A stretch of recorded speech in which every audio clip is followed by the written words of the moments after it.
আসসালামু আলাইকুম। আমি এখন আছি যশোর জেলার মনিরামপুর উপজেলার ৫ নম্বর হরিদাসকাটি ইউনিয়নের কাটাখালী গ্রামে। এখানে আমাদের আকরাম বিশ্বাস নামে একজন ভাই আছেন। ওনার একটা ছোটোখাটো ঘের আছে, ঘেরের উপর দিয়ে, ঘরের পাশ দিয়ে আর কি, আপনার এই যে করল্লা গাছ, যেটাকে আমরা উস্তি বলি আমাদের এলাকায়, এবং কিছু পুঁই শাক গাছের চারা উনি লাগাইছিলেন। আমাদের এলাকার এক প্রতিনিধির কাছ থেকে উনি কিছু মিরাক্কেল গ্রোথ নিয়ে ওই গাছে, উস্তে গাছে একদম মরে গেছিলো গাছ পুরোটা, উনি বলছেন যে গাছটা মারা গেছিলো।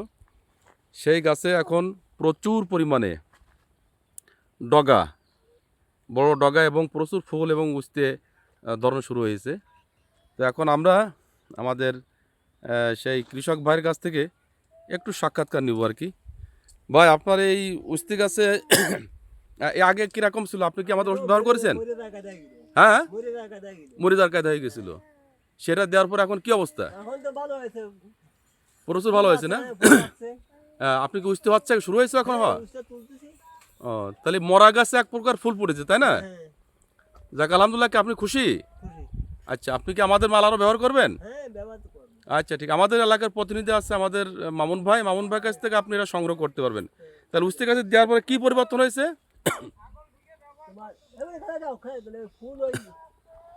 জি, ডুগা হয়েছে না?